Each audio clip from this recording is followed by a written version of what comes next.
Hi and welcome. I met the international singer Jane Gasman in Paris for our beauty interview number 6. Also a singing teacher and a vocal coach, Jane has helped hundreds of people, including some very famous French artists, to find their voice. Jane is funny, she's full of energy, and she's got that special kind of grace that you find only with people who feel deeply and live their life to the full.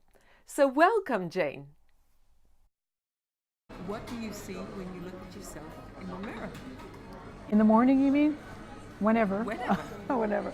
I always start in the morning, and I say to myself, I see an older version of myself, and then I look at myself and I say, did you sleep well? And then I say, you know what, I think I'll just smile and start the day off, and then I think I look better, and I think I look friendly, so. Oh, that's great. Yeah. Do you like looking at yourself in the mirror? Oh, I do quite a bit, yeah, I like to.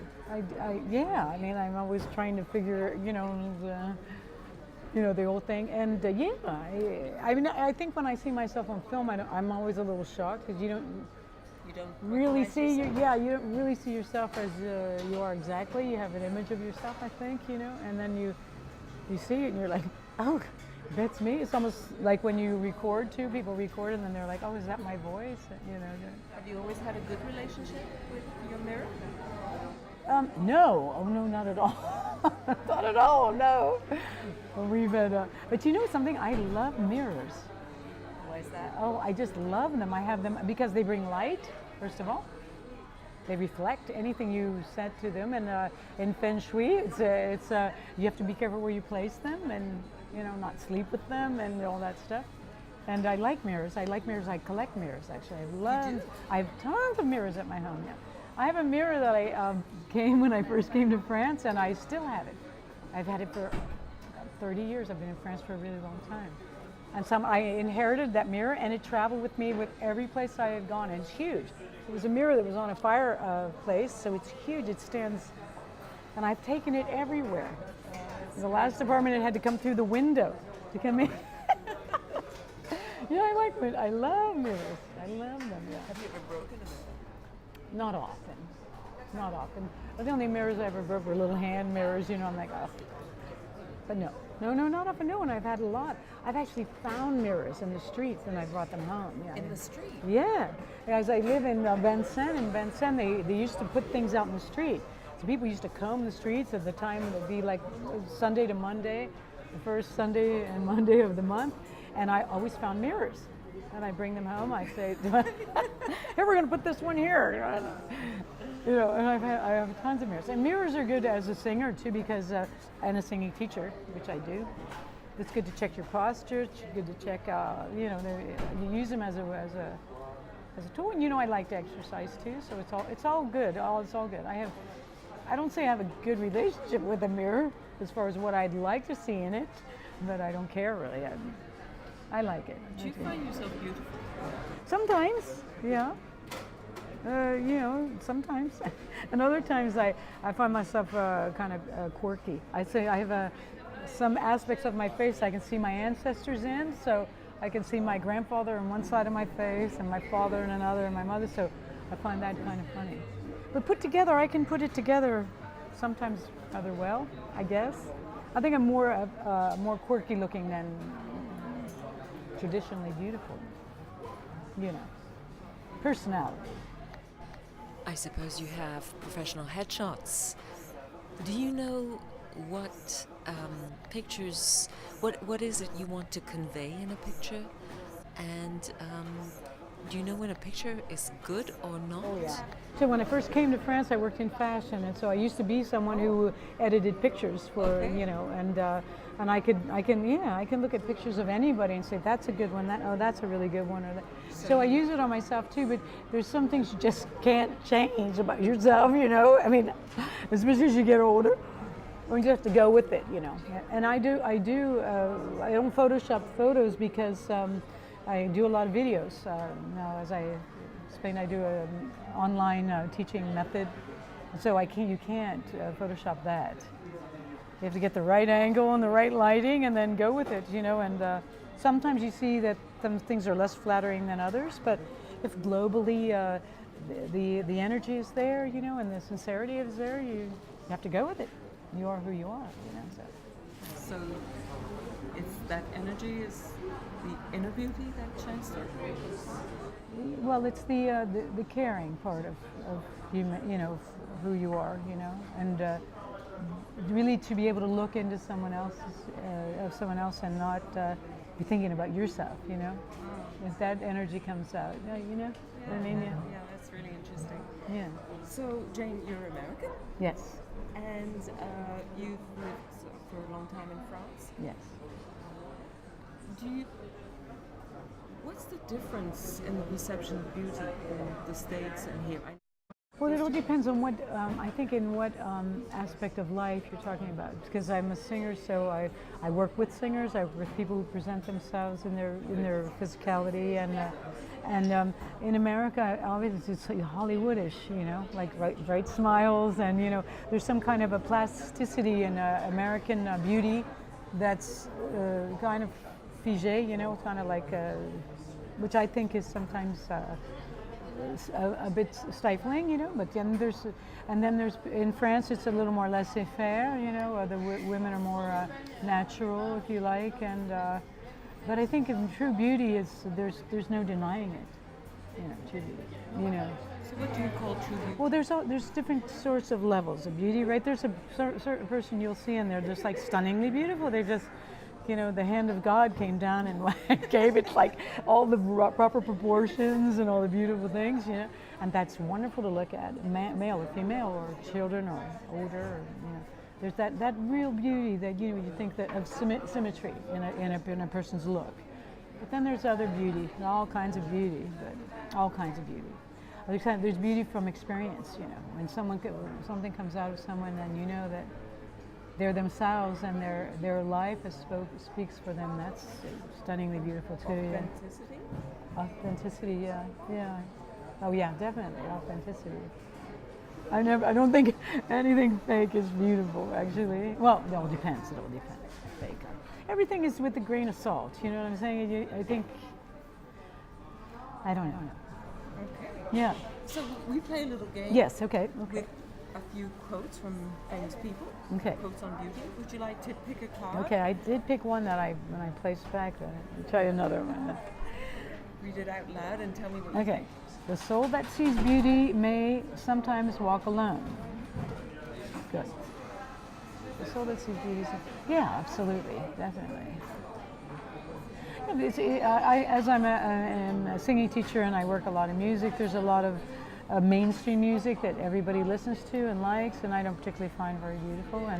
And you might find something that's really off the wall and but poignant with meaning, you know. And so you're alone in that, appreciating that, where other people would say they don't like that or they don't understand that or it puts them off. But that doesn't bother me at all because I like the panoply of beauty. I like, you know, mainstream as well as I'm just happy to be alive, actually, basically, you know. Anyway, yeah. So another card? Okay. I love to play games. Oh, so let the beauty of what you love be what you do. Yeah, I love that. That's true for me because I'm not rich or anything, but I love to sing and I love to sing. I sing every day of my life and have all my life, and I help people sing too, and it's just great. It's fantastic. Do you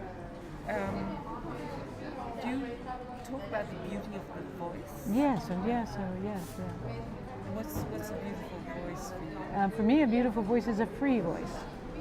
So what's a free voice? A free voice is a voice that's not it's not hampered by tightness and tension, and it comes from the breath, from the body, you know, and it's well placed, and everyone has a free voice. So I love all voices, all kinds of voices, you know. So it's not necessarily a smooth. I don't even know how to describe it, but it could be a voice that has imperfections. Oh, definitely. The more the merrier. Yeah. The more personality that's in a voice, the better it is. And they're all personality because I'm not going to launch into a big vocal discussion, but your voice is a reflection of how your body and how the resonance of your body. So everybody's voice is very particular to them, and which is fascinating. Did you listen to people's voices? I mean, not just their singing voices, but their... Oh, definitely. You can hear everything in a person's speaking voice and singing voice. Yeah, it's singing is just a sustaining of the voice, and you work on how to improve that. And a lot of my students say to me, "Well, why don't they teach us this in school?" You know, and I say, "Yeah, it's too bad, because it's about how you place the breath in your body and how free you feel about how you use your voice. So those things are good to know." Yeah. Should we just do one more card? Sure. Take this one. This is so good, actually so good. Oh, Coco Chanel, yeah. Beauty begins the moment you decide to be yourself. And I think that's so true. And I just have a little anecdote about that, because I was recording with my friend who is a engineer, sound engineer. And so we started doing it, and I think I did 9 takes on a song, you know. And then he said, "Come on, sit down now and let's listen." And I'm like, "Listen, I'm here to sing." And he said, "Sit down and listen." So I sat down, and he said, "Okay, we take the first line here."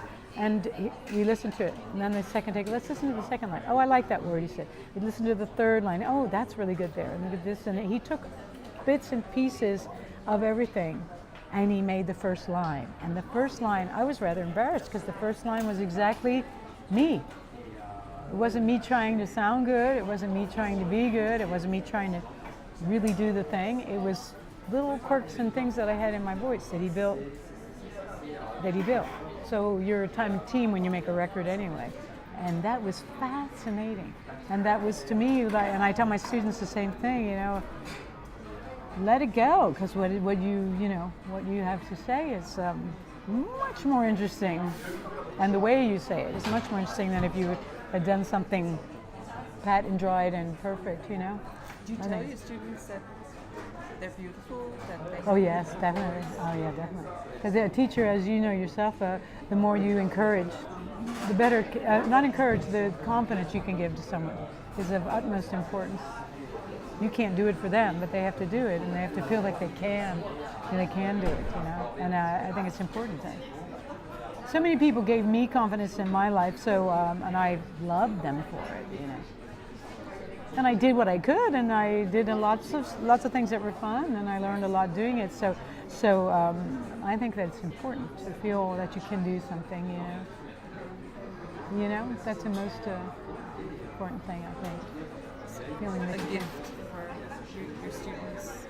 Yeah, I think it is definitely an exchange to work with people, and I'm certainly not a mean teacher. I would never, and I always try to find I always tell them that you're not in here because you can't sing.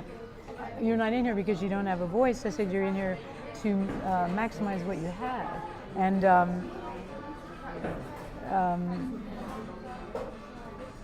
I lost my train of thought there, but yeah, I just tell them that they're there to understand how to substitute something that's better than something they're doing, you know, that works a little bit better to help you optimize what you have, you know. And I know I'm a teacher like that because I don't build classical singers' voices, you know, which you can really build them like our friend Margita does, you know. A voice becomes something. I don't teach that way because the singing that the people do doesn't require that, you know. It requires them to be themselves, so. And to feel confident to be able to do it, you know. Thank you very much, Yeah. Jane. It's lovely, and I love what you do, and I think you're a very beautiful person. Yeah, well, thank you very much. Thank you for watching the video. If you enjoyed it, please click the like button and subscribe to my channel. Thank you very much. Merci beaucoup. À bientôt. Bisous.